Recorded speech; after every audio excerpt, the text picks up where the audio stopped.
I'm Jennifer Brannigan, and I head up the talent brand team for North America here at LinkedIn. And I'm really excited as a career marketer and a bit of a psychology junkie to have the pleasure to introduce this session today. So just to get started, how many people in this room have ever shared a video? Maybe it was dancing babies, sneezing panda, Gangnam Style, yeah? What about a news article? Something that you found so compelling, you really felt the need to share it with your professional network. What about a product recommendation? Something you felt so strongly about, you couldn't wait to share it with your friendship base. So I think by now about every single person in this room has raised their hand. And that's what the concept about things going viral is all about. We all know that there's a lot of great products out there, a lot of great marketing messages, a ton of really cute videos on YouTube about babies doing crazy things. So why is it that some of them catch on and some of them don't? Well, that's what Jonah Berger is here to talk about today.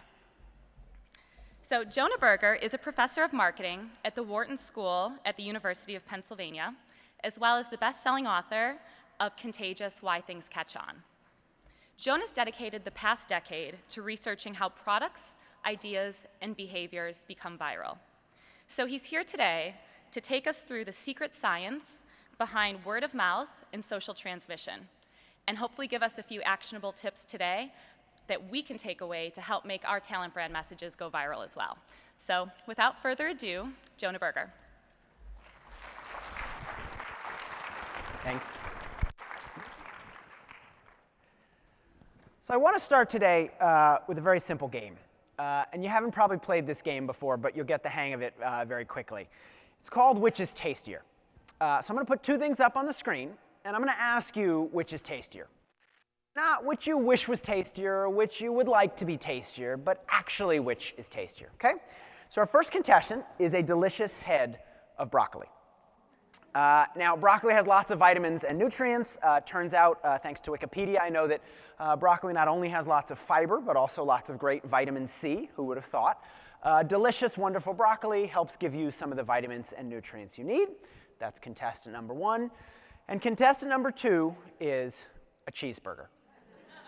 Now, this is not my favorite version of the cheeseburger. This is just clip art. If it was my favorite cheeseburger, it would have bacon on top, a little bit of grilled onions, and some blue cheese. But you can pick whatever toppings you'd like on the cheeseburger. And to make it a fair fight, you can pick whatever toppings you want on the broccoli as well. But which of these is tastier? Okay, pick one of the two. Which do you think is tastier? How many would say the cheeseburger? Okay, seems like almost everybody. And how many the broccoli? Okay, so look around. Now we know which of our colleagues are either vegetarians or liars, one or the other. And I will let you pick based on how well you know them. But the point here is that even that broccoli is better for us, we should eat broccoli, we all know that, right? We should eat more fruits, we should eat more vegetables. We know that we're supposed to do it. But when it's late at night, or when we're on the road, or when we're tired, the cheeseburger calls. And it's not random or luck why we find the cheeseburger tastier, right? It's built to fit with the way our tongues and our stomachs are designed. McDonald's similarly has spent millions of dollars engineering French fries, right? To make them perfectly crunchy on the outside and just salty enough and a little hint of sugar so when you bite down into them, your tongue lights up. Certain things, certain food is tastier than others. And I'd like to ask that same question, but about a different idea. How tasty are our messages? And not to people's stomachs, and not to people's tongues, but to their minds, right? Just like certain food fits better with our tongues and our stomachs based on how we're designed, certain messages, certain ideas are more likely to resonate based on the way that people are built, right? And again, not their tongues or their stomach, but their minds. How by understanding how people work can we make our messages more effective? How can we source, hire, and retain the best talent by understanding how to reach them with our messages? And how we can bolster our talent brands by doing that. That's what I'm going to talk about today, how we can use word of mouth to help us what we're doing today more effectively. But before I get there, one more question. Here are three products or brands that I think everyone in the room is probably quite familiar with. We have Disney World, the self-described place where dreams come true. We have Honey Nut Cheerios, the delicious breakfast cereal. And we have Scrubbing Bubbles. For those of you who don't know, how many know Scrubbing Bubbles? Does everyone know? Okay, for those who don't, it's a bathroom cleaner. The rest of us are probably too familiar with it, for those who know it. If you had to guess, Which of these three things do you think gets the most word of mouth? Is it Disney, is it Cheerios, or is it scrubbing bubbles? Okay, I heard a number for Disney. How many for Disney? Okay, seems like about 80% of the room. I heard some bubbles. How many for bubbles? Okay, about 10% of the room. And Cheerios? Okay, also maybe 5 or 10%. I want to point out two things from this little exercise. First, this was a little tougher, right, than the broccoli and cheeseburger one. That was easy. Everybody's hands went up right away. Here, there was a little more of a pause. And in fact, as I looked at some of the faces, at least closer to the front, some of you looked, when I asked this question, scared. Like you had no idea how to begin to answer it. Which do you mean, which of these things get more word of mouth? I have no clue. And actually, this is sort of a cheap party trick, right? Because you could care less which of these three get more word of mouth. Unless you work for Disney, or you work for Cheerios, or you work for Scrubbing Bubbles, the answer doesn't matter. But the why matters a lot. Because if we don't understand why one of these things gets talked about and shared more than others, it's going to be really hard to get people to talk about and share our brands. Which brings me to my second point. So I think Disney was the top vote getter. How many for Disney? Excellent, excellent guess. Unfortunately, it's wrong, but good guess. Bubbles, I think that was the runner-up. That makes more sense, right, Bubbles? Nope, also wrong. The answer is Cheerios. So give yourself a little pat on the back for those of you who got Cheerios. But more importantly is this. I think we all have intuitions about what goes viral or what gets word of mouth, and I think a lot of our intuitions are wrong.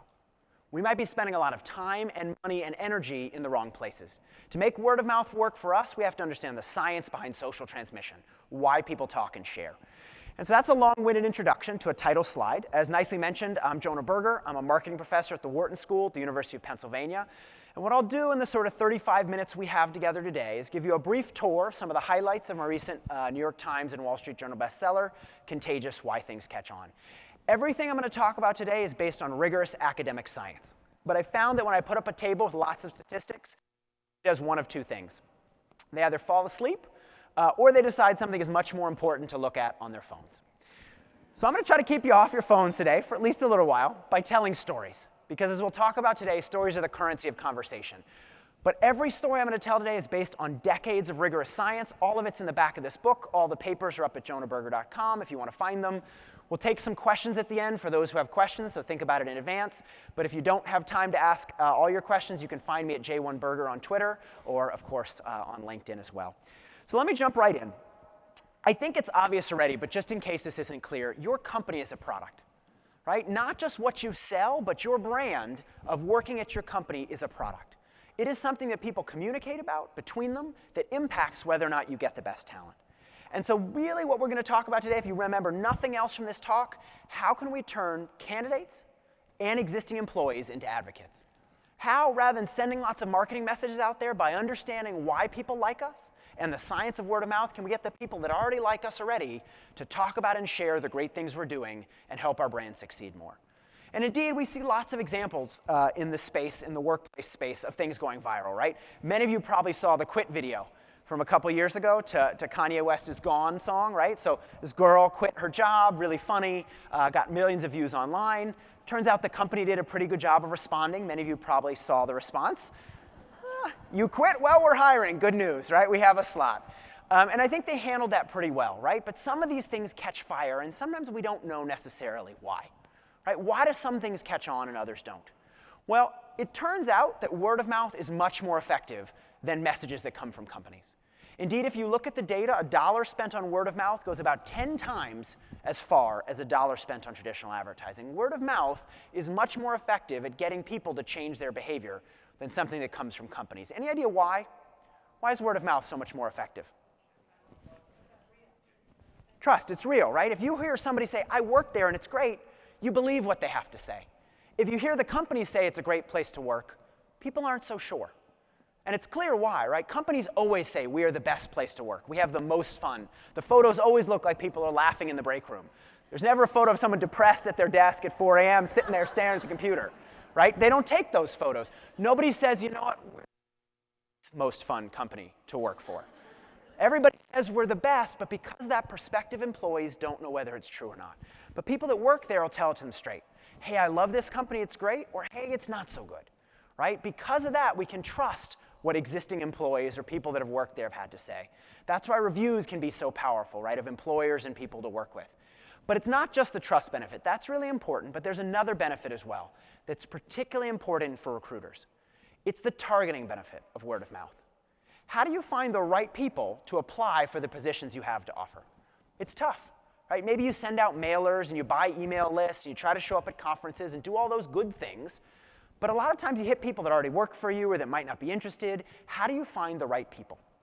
Well, the good news is that word of mouth is much more targeted.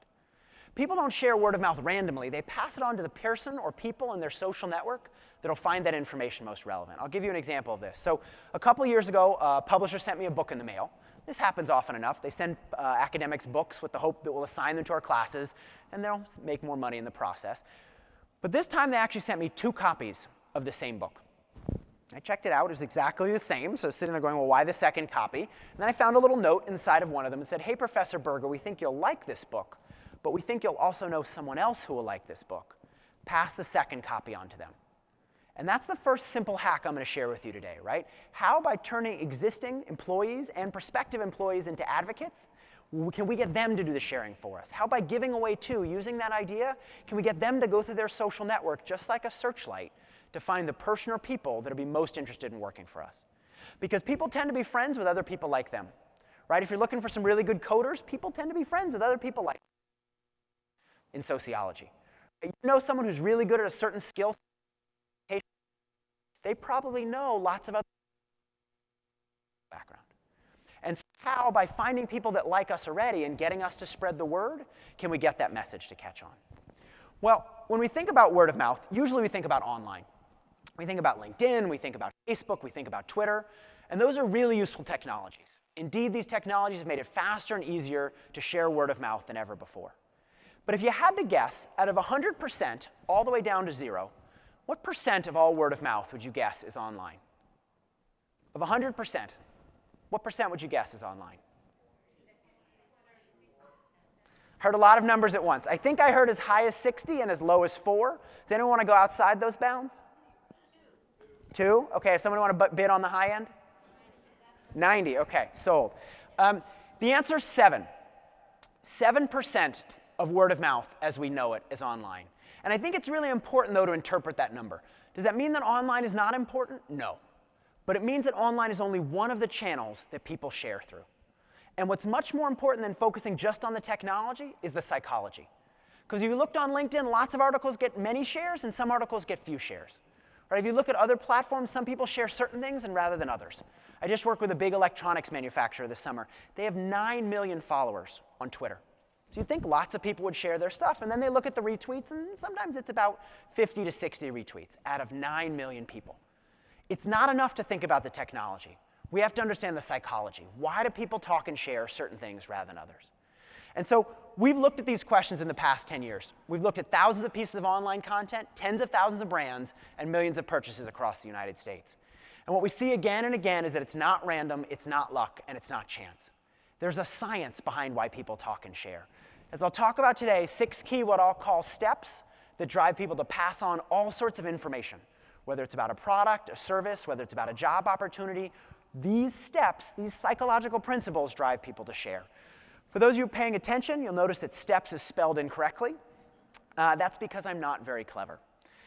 So I spent a while on this. I was unable to come up with a better framework, but now it's in the book. The book is out in 35 countries around the world. We are stuck with it. I can't take steps back, so it has 2 Ps, but that stands for social currency, triggers, emotion, public, practical value, and stories. And again, each of these is why content goes viral, but I don't actually think that's your goal today. Some of you work for big, big brands. You would love content to go viral, and all of you would like one of your messages to go viral, but that's actually not the goal. Because when you think about viral, it's often a flash in the pan, right? A lot of views today, a lot of shares today, and then never again. Remember, what does the fox say? Remember that? It was really great, right? What are those guys doing today? We haven't heard from them in a while, right? Most of our brands don't want to be a flash in the pan today and gone tomorrow. We need to think about how day in and day out we can get our talent brand to be talked about and shared. And that's what these 6 key steps help us how to do. How do we create every opportunity to get people talk and share? It's like a batting average in baseball. You understand the science of hitting, you hit more home runs, but you also hit more singles, more doubles, and triples. You get on base more often, and that's the goal here today. So I'll talk today about social currency. I'll talk about triggers. If we have time, I'll talk about public. And then I'll wrap up by talking about stories. But there's a chapter on each in more detail about how to apply it in the book. So let me jump right in with a story of what else than a hot dog restaurant. So are any of you from New York here today? OK, a couple of you. So you New York folks may know this example. So imagine for the rest of you that you're in New York City, maybe this upcoming weekend. You're visiting friends or you're there for work. You walk around on the Lower East Side and your stomach is rumbling. You are hungry. You got to get a bite to eat. When you notice a big hot dog-shaped sign out in front of a restaurant with the words "Eat Me" written on it in what looked like mustard. You say, I haven't had a hot dog in a while. Let me check this place out. So you walk down a flight of stairs into a restaurant called Criff Dogs. Now, if you like hot dogs, you will be in heaven. Criff Dogs has every hot dog you can imagine. From a good morning hot dog with bacon, eggs, and cheese, a little rough on the stomach, but interesting nonetheless. Hot dog with green onion and pineapple, and a traditional New York-style water dog with just ketchup and mustard. So you're sitting there, you're munching on your hot dog, and you notice something unusual in the corner of the screen. Almost looks like a phone, like one of those things that Clark Kent might jump into to change into Superman. So just for fun, you have a couple minutes, slide open that door and walk inside. It's pretty tight. It's a phone booth after all. But on the wall, you'll see something you probably haven't seen in 15 to 20 years, a rotary dial phone. Does everyone remember rotary dial phones? You have to stick your finger in and go around in a circle. Just for kicks, stick your finger in and say the number 3, pick up the receiver, hold it to your ear, and go around in a circle. Well, the phone will actually ring. It'll go ring, ring. Then someone else will pick up the other line.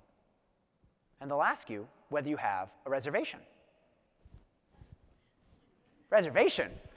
We're inside a phone booth inside of a hot dog restaurant. What could we possibly have a reservation for? But if you're lucky, and they happen to have space, or a friend of yours happen to call and make a reservation, the back of that phone booth will open, and you'll be led into a secret bar called Please Don't Tell. Now, Please Don't Tell has violated a number of what we describe as traditional laws of marketing, right? It's no sign on the street, no sign inside the restaurant. They've done everything they can to make themselves really difficult to find. Yet every day they're full. 3 p.m., phone lines open up. By 3:30, all the seats are gone. So what did they do right? Well, they made themselves a secret. And let me tell you a little secret about secrets. Think about the last time someone told you something, and they told you not to tell anybody else. What's the first thing you then did with that information? You told somebody, right? Because having access to information that not everyone else does makes you look smart and makes you look in the know.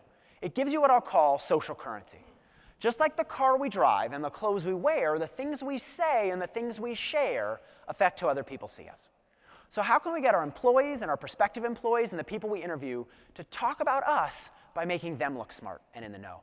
Because the better we can make them look by talking about us, the more likely they'll do it, and the more likely we get to come along for the ride. So let's spend a couple minutes talking about this idea of social currency. I want to introduce you to a friend of mine. Her name is Carla. And all I'm going to tell you about her is the car that she drives. I'm not going to tell you anything else. So this is a picture of her car. If you had to guess, how old would you guess that Carla is? 40, 45. How many people would say between 35 and 45? Okay, does she have kids? Yeah, do they play sports? What sport do they play? Was there a cheat sheet next to the pulled chicken at lunch that I didn't see? How do we all know Carla, right? How do we all know the same thing? Because choices communicate information. Just like the car we drive and the clothes we wear, right? I thought a lot about what to wear to come see you guys today. I've been told I have a very young face. I'm not as young as my face looks, but I'm sure to wear a professional sport coat, because that way you'll think at least I'm 18 rather than 16. So that's a good start. But I also know that professors are not known for being particularly snazzy dressers. We're known for having elbow patches and smoking pipes. So I thought I'd wear a fun pair of sneakers, right, to show that I'm not a normal, boring professor. But if I came up here wearing shorts and a T-shirt, would you be as likely to take me seriously? Probably not, right? As a fun aside in the recruiting world, I remember when I was in college, I did an interview for Bain, the big consulting firm, and I didn't get a call back. And I said, by the way, just so I know, so I can improve later, why didn't I get a call back? And he said, well, we were looking reasons not to pick people, and you didn't wear a tie. So we didn't pick you. But put proof in the pudding, right? People make inferences about others about what they wear. Same with what people talk about and share. right? If people talk about certain things, people assume they know a lot about that. People talk about technology, people assume they know about that industry. Some people love talking about fashion as a signal of who they are. Other people love talking about sports. People talk about things to give them that desired social currency. How can we make them look good by talking about us? Well, in the book I talk about 4 ways. Here I'll mention 2 briefly. The first is just how can you make people feel like insiders? Make them feel smart and in the know. Make them feel special, like they're not like everybody else. Right? How can you give people, when they walk out of an interview, special information that'll make them want to tell everybody else like they're an insider, something that people wouldn't learn about the company unless they interviewed? Right? How can you give employees information about the company that makes them feel smart and in the know, that makes them want to tell everybody else? Right? The more special people feel, the more like they feel like they're not like everyone else, the more likely they are to talk and the more likely they are to share.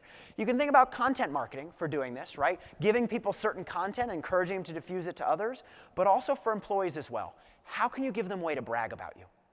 Right? What's an attribute, whether it's the parties you have, the happy hours they do, the things you gave them as a bonus, how can you give them a way to brag? Everybody wants to brag, but they need some psychological cover. Right? If you look online, has everybody heard the term humble brag? Yeah, it's bragging without sort of bragging, right? It's bragging but being self-effacing about it so you don't seem like you're bragging. Give people a way to brag. Everybody wants to brag. LinkedIn did a great job of this a few years ago, right? They had an email that went out that said, you're one of the top, most influential profiles on LinkedIn. Right? You remember that email from a few years ago? Great idea, because people shared it with others. I'm one of the top 5% or 10% of people on LinkedIn. I'm going to share it with everybody else because it makes me look very good. But along the way, LinkedIn is part of that conversation. Right? By saying, look how great I am, people are also talking about LinkedIn. How can you do that for your employees? How can you make them look great to their friends and colleagues, but help your brand come along for the ride? The second way is to find the inner remarkability, and I think this one is really important. Some of you in the room may work for a brand or a company that you think is instantly remarkable. Right? It's surprising, it's novel, it's interesting. You already have a lot of word of mouth. Right? It's easy. You're like, I can check out of this session right now. I know everything I need to do. I'm good. For most of us, it's not that easy, right? We're sitting there going, okay, well, if I'm a hidden bar, that's great. If I'm Tesla cars, people are talking about me already. But what if I'm not the most exciting, most remarkable product in the room? What's an organization, a company that doesn't have to be yours, but that you think would be difficult to get people talking about? Insurance. Cheerios, I'll come back to Cheerios in a second. You could say toilet paper, finance. Yeah. Pharma, you could say all sorts of industries, right? Some of these seem less remarkable than others. Well, I'm going to argue that you can get people to talk about anything. And to show you how, I'm going to give you an example of one of the least exciting products ever, a blender, an oldie but goodie, that got over 10 million views. So check out this video. Oh, can we check the sound on that? I'll try one more time. Will it blend? Thank you. That is the question. How many of you have seen one of these videos? Okay, a couple folks. For the rest of you, you're in for a treat.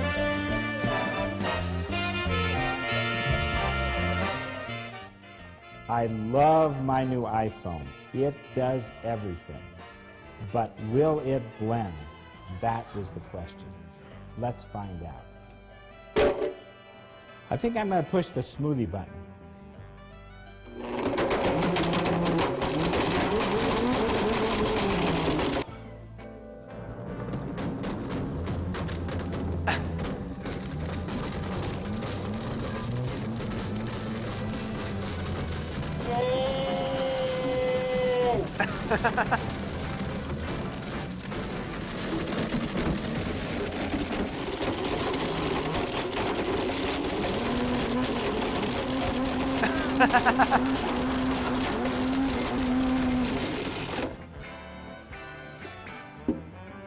I smoke. Don't breathe this.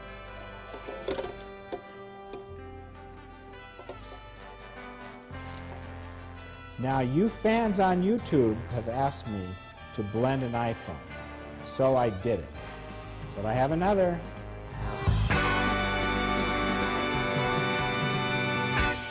I'm going to put this on eBay. How many of you found that at least a little bit remarkable? Be honest, at least a little bit. I saw somebody up here going the entire time with their hands over their mouth. This video has over 10 million views. The set has over 200 million. Blender sales go up over 700% when these videos come out. Now, a 700% sales increase is certainly remarkable, But that is actually not the most remarkable part of this video to me. The most remarkable part to me is that they did this for one of the least exciting products ever, a blender. Right? Nobody thinks about their blender. Many of you have no idea what type of blender you even have at home. Whenever you get home next, you're going to look at your counter and go, can you do that, little blender? This video got people talking because they showed people rather than told people. Too often we think we need to tell people about why we're so great. Here's why we're a great place to work. Let me tell you. They could have gotten up here and told people how powerful that blender was. We make a really powerful blender. We can do blah, blah, blah, blah, blah. And pretty much 0 people would have shared that video. Instead, they showed people how remarkable it was. They showed people through video content, in this case, how powerful it was. And the brand came along for the ride. At many points today, some of you are going to think, that's great, but I could never do this. Yeah, I'm not the type of brand, right? I'm not the type of brand that word of mouth is about. Sure, if I was exciting, I could do it, but I'm not that type of brand. If you can find the inner remarkability, any brand can be talkable and shareable. Right? You can say, oh, we could never do a video like this. I'm not saying you should do a video like this. But figure out what your inner remarkability is and figure out how to show it to people. What is that attribute that you want to communicate, and how could you show it to people through your talent brand? So that's social currency. Next, I'll talk about triggers. Let me pause for just 1 second. I see people sitting on the floor in the back. Guys, I apologize. There are seats up in the front. Feel free to come on up. There looks like people sitting on all sides of the room. Lots of seats up here if you want to come up. If you want to sit in the back, I hope you can at least hear me from back there. OK, I see a thumbs up. Good, OK. At least I'm ugly anyway, so you don't need to see me. It's good. Let's talk about triggers. And I think of the 6, social currency is the most fun. I think many of us have intuitively understand the idea of social currency. Triggers will be really intuitive once you hear it, but I think it's one of the most underutilized of the 6 out there. And so I think it's a really important one. And to talk about this, I want to use the Hump Day ad from last year. Talk about insurance. So how many of you have seen the Hump Day ad? OK, most of you. For those who haven't, it's a camel walking around an office going, what day is it today, guys? What day is it? What day is it? Really annoying camel. Finally, he finds this very nice woman, this poor woman, who goes, it's Hump Day. And the camel goes, woo, woo. And the ad goes, how happy are people who save money with Geico? Happier than a camel on Hump Day. Get it? Camel, humps, Hump Day. OK. Maybe I didn't do a good job of telling it. It's a little bit funnier when you see it, but it's actually not that much funnier. It's not. It's not. Yet this video is the 2nd most shared ad of last year. And not the 2nd most of all insurance ads, because that's sort of like single A baseball, right? It's pretty easy to be the 2nd most shared insurance ad. 2nd most shared of all ads out there. Just behind the Dove, right? The Dove ad for sketches from last year. Why did so many people share it? Well, I'm a data guy. I dug a little deeper. This is what the share data looks like over time. I worked with a company called Unruly. Spike in shares, and then it goes down. Then another spike, then it goes down. Then another spike, then it goes down. If you look closer, the spikes aren't random. They're 7 days apart. And if you look even closer, you'll notice that they're every Wednesday, or as it's colloquially known, Hump Day. This ad, this message is equally good every day of the week, or bad, depending on your preference. It's good or bad on Monday, it's good or bad on Tuesday, good or bad on Wednesday.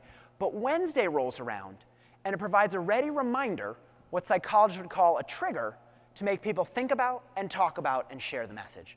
Because if something is top of mind, it's going to be tip of tongue. Too often as talent managers, we think, how much do people like us? Right? Do people like our brand? Do people like working for us? If they like working for us, they'll apply to work here. But the problem is that it's not just about how much people like us. Because if people don't think about your company when they're figuring out where to apply for their next job, it doesn't matter if they like you or not. If they're not thinking about you, they're not going to send in their application. How can you make sure you're top of mind? How can you make sure when people think about applying for a new job or leaving their old one, they're triggered to think of you? There's a great study some psychologists did in the grocery store. Some days they played French music, and some days they played German music. And they found when they played French music, sales of French wine went up. When they played German music, sales of German wine went up. Now, did the music change how much people liked the wine? No, but it reminded in the first place. How can you make sure you're going to be top of mind and tip of tongue, people are more likely to take action when they're applying for new jobs? So here's some more data. This is the word of mouth about Cheerios by time of day. What do you notice about when people are talking about Cheerios? Right, during breakfast, when they're eating Cheerios. Notice how it's shifted to the right on the weekend? Any idea why? Sleep in. One reason people talk about something is they have just used that thing. Right? Somebody leaves work, work is top of mind, they're much more likely to talk about work. Right? They've just left the office, it's top of mind, they're thinking about it. But then you notice how it decays. Right? Suddenly what was top of mind isn't top of mind anymore, and now people have moved on to the next thing. This is the problem with Disney World. Disney is a really engaging experience, but how many of you have been this year to Disney World? A few, maybe 10 people. For the younger folks, maybe you're great parents, or you took your kids there, or you're just weird. I think those are the three reasons. If you don't have kids and you're not getting married there, why are you going to Disney World? Disney's a really engaging experience, but people don't think about it very often, right? How can you make sure your employees or the people that just applied for a job with you are thinking about you the next time they're going to talk to a prospective employee? How can you make sure you're top of mind? What are some triggers you can link yourselves to? Well, other things can be triggers as well. So if I said peanut butter and blank, you might think of the word jelly. Or if I said rum and, you might think of the word Coke. Notice that peanut butter is like a little advertisement for jelly. It's almost like peanut butter or jelly should pay peanut butter a kickback every time peanut butter's around. Because if peanut butter's around, jelly doesn't have to remind people it exists. Jelly doesn't have to email people. Jelly doesn't have to advertise. Jelly doesn't have to remind people, hey, check out jelly. It's really great. It's tasty. It's purple. It's wonderful and delicious. Peanut butter does all the work for jelly. This is why Michelob used to have that slogan, weekends are made for Michelob, because they wanted people to think about the beer every time the weekend rolls around.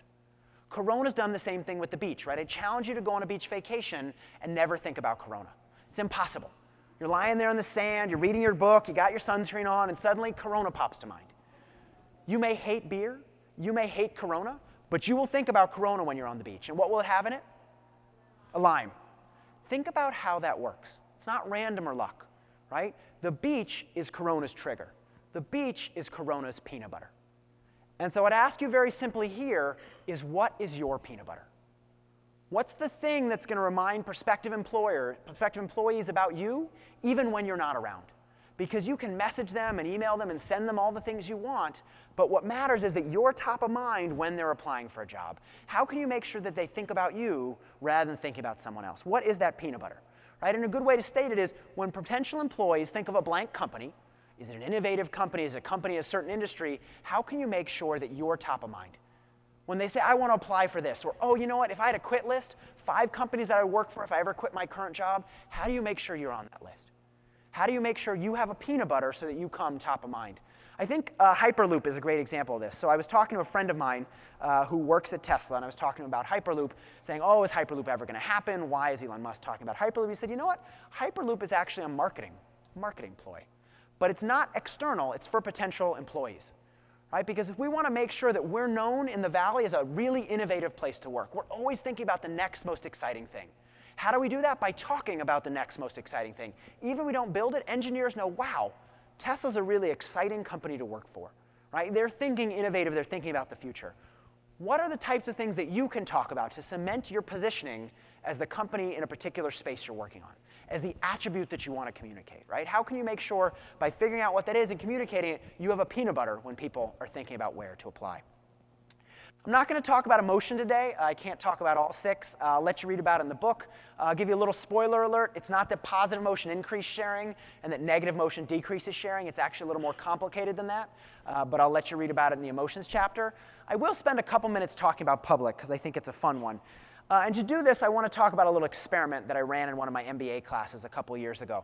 So I took my MBA students, and I teach about 60 MBA students every year, and I split the room down in half. So imagine if you're to the left of my hand here, you're in one group, and to the right, you're in another group. And so this half, and I asked the other half to close their ears so they weren't listening while I talked, I asked them to write down what they wanted to do when they got to the MBA program, what they thought they wanted to do career-wise. What did you want to be, but essentially when you grew up, but before you, not when you were 5 years old, when you were applying to the MBA program. Great, so everyone wrote down their career, what they were thinking of. I asked them to close their ears, and then I told the other half of the group, write down what you want to do today, what job you want to go after, now that you've been in the MBA program for 1, if not 2 years. And what I found was really interesting. Looking at the people that were thinking about what they want to do before they got to the MBA program, there was huge amounts of heterogeneity, right? Some people nonprofits, some people wanted to start their own companies, some people wanted to revolutionize healthcare, start a movie company, be a producer, and there was a couple people who wanted to do consulting and iBanking. right? But lots of different people wanted to do lots of different things. Guess what happened when I looked at this half of the room? Much more consolidation, much more herd effects. Everyone said, oh, I want to do consulting, I want to do iBanking, many of the things that people think about when they go to a traditional MBA program. Why did that happen? Why would everyone want to do different things before they got there, but once they got there, they all wanted to do the same thing? Well, the reason is simple. People tend to follow others. People tend to figure out, well, what am I going to do, right? What job should I apply for? What industry should I work in? Well, let me look to what other people are doing. If other people are doing it, it must be good. We've all heard that phrase, monkey see, monkey do, right? Well, monkeys look to other monkeys. And we get the do part, but the see part is actually really important. Because if people can't see what other people are doing, how can they imitate it? How can we take advantage of these herd effects and get more people to flock to our industries and our companies? By taking the advantage of the fact that people tend to look to others. And this is based on a simple idea, right? Something that's built to show is built to grow. The easier it is for people to see what others are doing, the more likely they'll be to imitate it. So let me spend a couple minutes on this. So this is based on an idea in psychology called social proof. And the idea of social proof goes something like this. Imagine you're in a foreign city that you don't know very well, that you're going to try to figure out a place to eat. You're not going to talk to the concierge, you're not going to look online, you're just going to walk around to find a place. How would you pick where to eat? Why most crowded? Must be good, right? You make an inference. You don't know for sure that it's good, but you say, well, lots of other people are in there. I'm going to use them as a signal of information. Notice we do that all the time. Right? If you live in a high-rise building, should I wear a coat today? In San Francisco, it's always hard to know, do I need my heavy coat or not, right? So you look outside and see, well, what are other people doing? Are other people wearing coats? For me, it's always the forks on the left side of the plate at a fancy dinner. There's like 6 different forks. Like, which fork am I supposed to be using for which course? Well, let me look around the table to see what other people are doing. But notice something very, very peculiar there, right? If you can't see it, you can't imitate it. If you can't see how many other people are inside that restaurant, how can you use that as a signal of information? If you can't see how many people are applying to work at a particular company or excited about a certain industry, how can you be likely to follow the same thing? Because the reason there's herding among MBAs is they talk to one another. Right? Everybody can see what others are applying for, and so they're much more likely to do the same thing. Essentially, what the MBA program does is it makes the private public. It takes the unobservable, what career people are thinking about doing, and makes it more observable for everybody to see. And if it's easier to see, it's much more likely that people are to imitate it. Think about the dynamics of a standing ovation, right? If you've ever been to a football game or an opera, right? Sometimes people stand up and they do the wave, or everybody applauds. If somebody stands up in the front row, everybody else stands up. Somebody in the back row stands up, do people stand up? Not so much. Why? Is it that people hate the people in the back row? No, it's because they can't see them. Right? No one's going to crane their neck to look all the way to the back to see what the people in the back are doing. If it's hard to see, it's hard to imitate. So how can we take the unobservable and make it more observable? Right? My favorite example of this is the portable CD player. Do you guys remember the portable CD player? You used to have to almost run like you were carrying a pizza. Remember that? You had to make that big choice, do I want to exercise or I want to listen to music, but you couldn't do both at once. It was a dark time in the history of music. There was things called CDs. You had to go to Tower Records. They were like $18. And then something new comes out called the portable, right? The digital music player. But it cost around $350. And people are sitting there going, well, is it worth doing? Right? Yeah, this thing I'm doing isn't so great, but this new thing, I don't know if it's going to be any good. And notice anybody who's working in a job right now that they're not perfectly happy about, and they're thinking about moving to your company is caught in that exact balance. Right? They're sitting there going, well, I don't love my current job. And this new job might be good, but it also has risks. It's always risky choosing something new, right? We've all heard that old adage, nobody got fired for buying IBM, right? Because buying IBM was the safe choice at the time. It was easy to do. So how can we tip the scales and get people to check us out? Well, at the time, everybody had black headphones. So whether someone was using a Sony product or a Kobe product, you couldn't tell what they were using. And then Apple did something really simple. They came out with white headphones. And then when you were on the train or you were on the plane or you were at the gym, you saw a couple people with white headphones, you go, wow, some people are using that device, and then a couple more, and then a couple more. And suddenly, eventually, you said, wow, a lot of people are using this. It must be pretty good. Tipping the scales to get people to try it. Same thing with Beats headphones, right? Remember when they came out, they were red? Making it easier for people to see, easier to imitate. But it's not just physical products, right? You can do this with all sorts of things. So Britain was trying to raise money for taxes. People weren't paying their taxes on time. A number of people in Britain don't pay their taxes on time. It costs the country a lot of money. So they sent out letters saying, hey, pay your taxes on time. Hey, pay your taxes on time. People weren't doing it, so they hired some psychologists who added one line to the letters and increased the number of people that paid their taxes by 30%. And that line was very simple. Just said, 9 out of 10 people in Britain pay their taxes on time. By letting people know what other people were doing, it increased the chance that they did the same thing. Right? If people love your company, how can you show people that? How can you let real employees do testimonials in a way that people are going to believe? Right? How can you show how many great people have joined your company recently? How can you show how many people have switched from an established company to you because you're doing such a great job of recruiting? Easier to see, easier to imitate. I won't talk about practical value today. I don't think there's enough time, but I'll wrap up by talking about stories. And I've been telling stories all along, but I want to talk about a particular type of story. Because I think in our roles, we're used to selling. Are you saying, let me tell you how great our company is. Let me tell you how great our company is. And we think if we just shake people hard enough, they'll change their mind and they'll apply. But we need to stop selling and we need to start storytelling. And I want to talk, though, about a particular way to do that. So imagine you're at a party, and tonight's party is supposed to be fantastic. So imagine you're at a party tonight, and someone you don't know, an acquaintance or someone you've just met, walks up to you, and they say something along the lines of the following. Did you know, my newfound friend, that Subway has 5 subs under 5 grams of fat? What would you do if someone walked up to you at a party and said, did you know that Subway has 5 subs under 5 grams of fat? You'd probably say, wow, that's really interesting. Yeah, I left my drink right over there. Can you hang out here for a second? I'll be right back. And then that person would never see you again, right? Because no one wants to be friends with someone that sounds like a walking advertisement. But people are happy to share stories, right? So many people have shared the Jared story. That's probably where you heard it. He was way overweight in college, picked his courses based on which ones had big seats rather than which ones were actually useful for his education. His roommate at the time said, Jared, you got to do something. So he goes on a Subway diet. Subway for lunch, Subway for dinner, every day for months on end.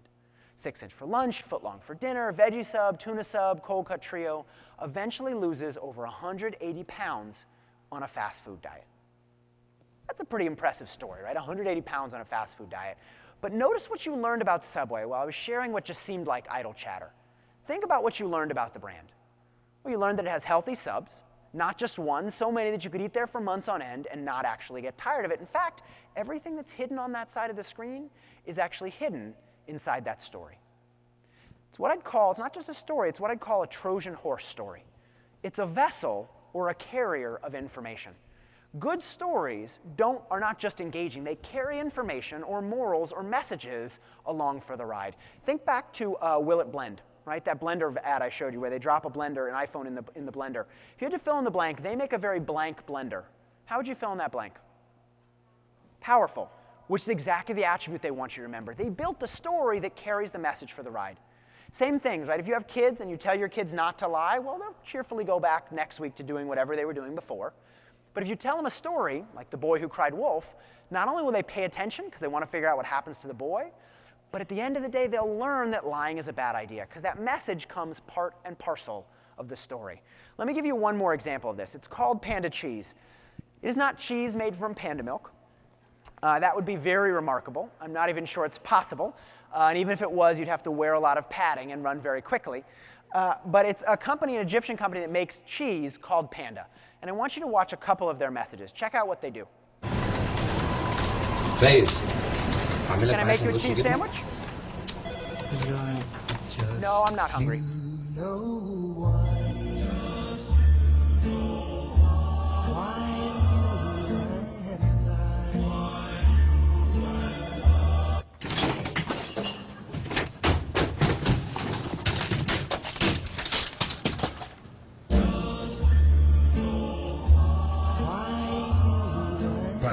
Never say no to Panda.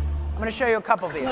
Good morning. Good morning. I got you Panda Cheese for breakfast. No, thanks. I don't feel well. Just you know why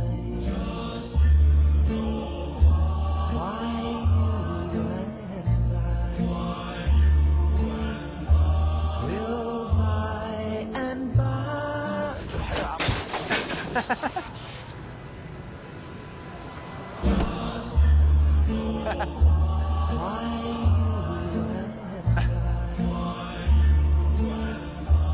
Never say no to Panda. Daddy, why don't we get some Panda? Enough, that's too much already. Just you know Guess where this one is going.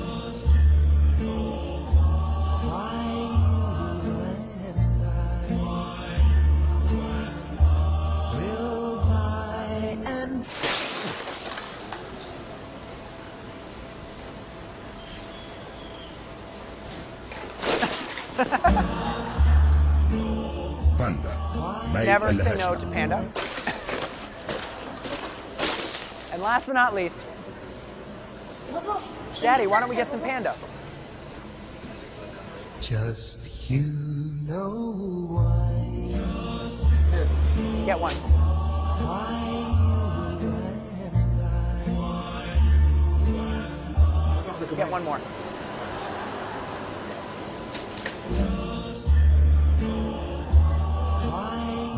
باندا ما يتقلهاش لا. So just to wrap up, today we talked about the 6 key steps to boosting word of mouth. Right? There's a science behind why people talk and share. And I know I used a number of consumer examples today, but the same principles apply to getting employees to talk about your brand. Right? How can we build our brand and get the word out by getting our customers, in this sense, not our people buying our stuff, but our employees and our prospective employees, and turn them into advocates? We talked about social currency. How can you make people feel smart and in the know? Like they have access to information that not everyone else does. Triggers, top of mind, tip of tongue. What's your peanut butter? What's that thing that's going to remind people of you even when you're not around? Emotion, when we care, we share. Public, easier to see, easier to imitate. Practical values, all about useful information. And last but not least, stories. I hoped you enjoyed Panda Cheese, but I didn't show it to you because it's just funny. It is funny. But I showed it to you because I challenge you to tell that story to anyone else and not mention a particular word. And that word is Panda, which is exactly the brand that they want you to remember.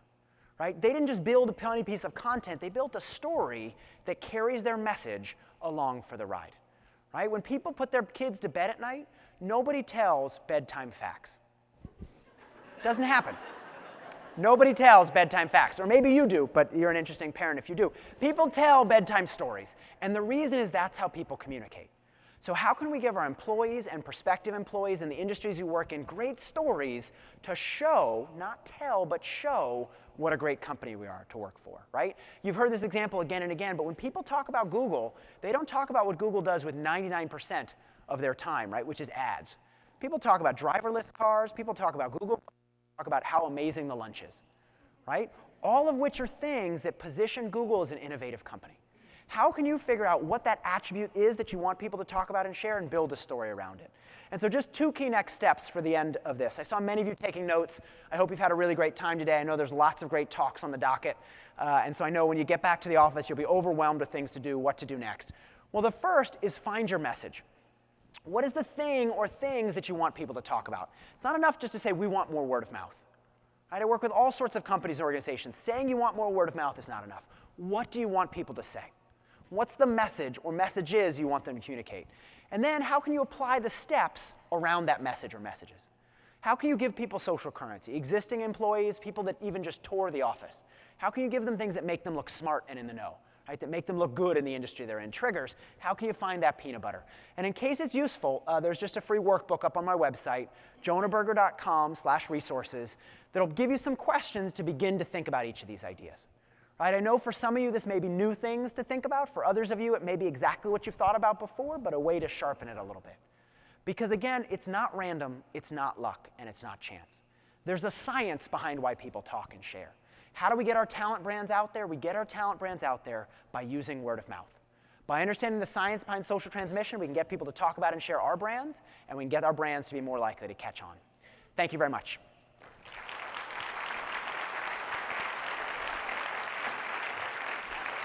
So we're going to do a little bit of directed Q&A, and then we're going to open it up to Q&A for the rest of the audience. So stick around for a couple more minutes. We're going to take some questions. Yeah, that's great. Thanks so much, Jonah, for an incredibly informative and thoroughly entertaining presentation. For those of you in the audience who have questions for Jonah, there's 2 stand-up mics in the middle of the room. If you want to just go and head up to a mic, we can turn it over to you.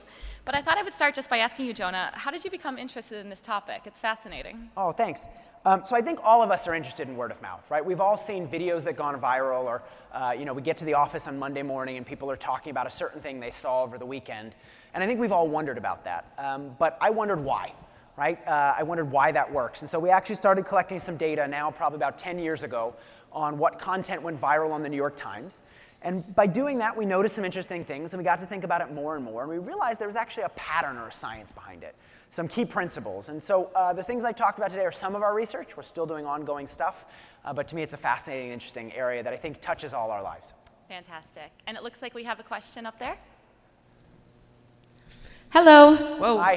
Hi. So I had a question. It really resonates with me to tell a story, and that, will resonate with the people that you're trying to create your brand, and especially when you're talking about creating a recruiting brand or making your company attractive for folks. In a large organization, in a really complicated organization, and specifically in a technology organization where half the stuff you're doing that's super cool needs to be kept totally under wraps, I was wondering if you could speak to how that story can get diluted, because like the story that I might tell to my candidates that I think is going to resonate with them and recruit them might be wildly different from the other hundreds of people at my large organization that are telling these stories. Yep. And it's tough in a huge organization to create one unified message that everybody can agree upon, and by the time you do, you probably need to change it. So my question is around dilution and around diversity of those stories. That's a great question. And I think, really what you're talking about is a branding question. How do we make sure we're all on the same page? And that's true whether you think about a talent brand or a product-facing brand. What I imagine, and I haven't heard your stories or your colleagues, but I imagine some of them are better than others, right? Some of them are more effective at communicating that message. And so I would look and I would do some data side stuff to figure out which of them are resonating, right? Which ones are more likely to get people to do the things you want them to do? Which ones are more likely to get people to go, wow, this is a place I want to work for? And you're right, you may not be able to get everybody on one exact page, but there are definitely some of those stories that are better and others that are worse. Wouldn't you want to run with the better stories that are more likely to convert the people that you want to get into the organization? And so I think doing at least some standardization, at least thinking about what those key principles are very important, right? A brand can't be everything to everyone, and including a talent brand, right, or including a recruiting brand. If you're everything to everyone, you're not anything particularly strongly. But I think also within your question was saying, what you were saying was, well, what if we can't tell people about some of the great things that we're doing? But I think, the Hyperloop example is a great example. So they're not even really doing that. It's almost like a rumor of something that may be coming down the line, but it positions them as a really innovative company. And so in some cases, it's okay to leak rumors, right, of things that you're not even doing, but that you might do in the future, or things you think are in the future. Where would our industry be in 2020? I did some work with Nestle Purina, the dog food folks, and they're doing some initiatives thinking about dog food in space. Right? So what would it be like if dogs had to go to space? How would they eat? What would they do? Now, immediately that took Purina from a company that doesn't sound like the most exciting place to work for, and suddenly it sounds at least a little more innovative, right? Wow, that's an interesting problem.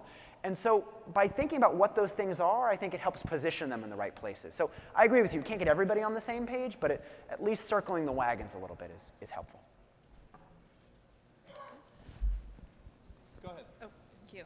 I was wondering about the generation gap. A while back, we looked really closely at the messaging we were putting out there on social media in particular, and I read a book on the different generations, and it talked about the matures, the baby boomers, the millennials, Generation X, Generation Y. When you're talking about word of mouth, the statistic that you quoted in the beginning about how much of it's actually done through social media was kind of staggering for me. So Yeah. Did you find any differences between generations in the way? Yeah, things were and communicated? I think there's a tendency when you hear a talk like this to want to go, wait, but people are different, right? Young people are totally different than old people. Somebody said millennials are completely different. And you're right, that number is higher among young people. It's like 11%. Rather than 7%. And so you're right, it's higher, but it's nowhere as close to as high as we think it is. And so for me, it's more important to think about the psychology and less sort of to focus on, there's a lot of hype around millennials, and it's a cute term, but everybody cares about looking good to others, right? Whether you're a 22-year-old guy or a 55-year-old woman. What gives you that social currency might be different, right? What a 22-year-old guy wants to tell his friends about may be different than what a 55-year-old woman wants to tell her friends about. But she still cares about looking good to others, right? Triggers work the same way. What's going to trigger someone in San Francisco is different than what might trigger them in Denver, right? So, if you're in San Francisco, you see the Golden Gate Bridge a lot. Or if you're in LA, you see palm trees. You don't see a lot of palm trees in Washington, D.C., so not good to link yourself to palm trees. But we still see things in the environment and think about related things. So rather than focusing on generational differences, which are small but there, I think thinking about the psychology is much more important, why people do the things that they do. Hi, I think that sort of intuitively people understand these types of things. I know that social currency rings very true for me as someone who wears a lot of hats in my organization. I work for a smaller one. And whenever we attend events like this, it's not one of those situations where we're like, oh, wow, this is great, we have new tools. Usually what winds up happening is we go, oh, crap, this is much more complicated than we thought, and we feel like we're in the deep end of the pool all of a sudden. Like, how do you get started with this when you're, let's say we're a small or medium-sized company? Yeah. Is the answer to just go and hire somebody that knows how to do this, or is it as simple as picking up a book and trying to wade through it ourselves and hope we don't totally screw it up? Like, how do we do this? Yeah, so you should hire me and pay me a whole bunch of money. That's the answer. So we're starting a line on the left side of the stage. Will you take options? So I do all sorts of work with companies and organizations. I would actually, honestly though, and if you're a small organization, I would not hire me to start. I would download the workbook. I would sit down with my team, and I would think about what is the essence of our organization, right? What is the way that we can differentiate? We're not the biggest, so you're never going to be the biggest. That's fine. But what's our point of differentiation? Or if you think about will it blend, right? It's not actually clear that they're different than the other blenders. The other blenders can't blend an iPhone, but they figured out how to show it to people, right? So what is our point of differentiation, or how can we show that key value that we have within our organization? How can we show it in a remarkable way? And I think I'll put the workbook back up in case it's helpful. But the workbook is a free tool, download. It'll give you some questions to think about the stuff. Check out the book. But I think you have to start with you. You know your organization better than anybody else. But if you're a smaller one, think about how you can be a little more nimble. Right? You're not going to be the biggest. You're not going to be the biggest thing out there. But what can you do that differentiates yourself or goes after a small segment that you're interested in? I don't think you need to be everything to everybody, right? If you're a small organization, you don't need 10,000 new employees. You might not even need 100. You might just need 10 of the right ones. And so thinking about how to focus that attention and maybe give them more attention, each prospect more attention than they might get otherwise from a larger organization might be your way to differentiate. Great, time for one more. Thank you. So I work in the natural gas industry, which in certain parts of the country is less than popular, to say the least. So we spend a lot of time trying to really market and brand our people and what they do as opposed to what we do as a company. But how do you feel, knowing we've been very conservative with our social media and our branding because it tends to attract bloggers and things like that, but I'd like to know your opinion on how you feel about putting yourself out there, and to get people talking, you have to deal with the consequences of that too. So I do a lot of work with associations like sort of the group show. I did a big fertilizer event, the World Fertilizer Council a couple months ago, and the phone call started with them saying, we've gotten some bad word of mouth lately. We blew up a small town in Texas, we turned a lake green, and there's that Chipotle thing floating around saying, genetically modified food is bad. So we're having a tough time with the word of mouth. So I think with a lot of these big industries, there are definitely issues that are out there. And I think sometimes those industries are very tentative about wading in. But if you think about it, how many things that we do today would not be possible without natural gas, right? How many products that are made, how many experiences that we have, these are ingredients into our daily lives. I think the important thing is, though, when you're a big thing like this, is to be authentic. Because what you can't get up there and say, hey, natural gas is great, we've never had any problems, come tell us how great we are. Because some blogger is going to say, wait, by the way, you're not actually that great. Here's a problem that you have. JP Morgan did something a couple years ago, like, oh, open, we're going to have a Twitter chat. You can ask any questions that you want. And then people are like, well, why do you steal all this money from regular people? And they're like, oh, we're going to shut down the Twitter chat. Never mind, not going to have a Twitter chat. And so I think you have to figure out what's going to work for you. Right? And I think, being honest, being willing to change. The most frustrating thing for me about airlines, I don't know if you guys, airlines to me are a great industry that you look at some of them have these, some airlines say, oh, we're perfect. You look at United, we're great to travel, we have internet on the flights. Well, you don't have internet on all the flights. Oh, but we have them on some of them. Don't worry about the ones that don't have the internet. They have these great ads, but they don't deliver. Whereas Delta, I think, doesn't promise as much, but sort of over-delivers a little more. I would start by trying to do that. Think about how you can promise a little less, but over-deliver on it. Be authentic. Be real in your voice, and I think people will respect you for that. Okay, thank you guys very much. By the way, there are books on the side for free, so thank LinkedIn for those. Feel free to pick them up. And thank you guys. Enjoy the rest of the day.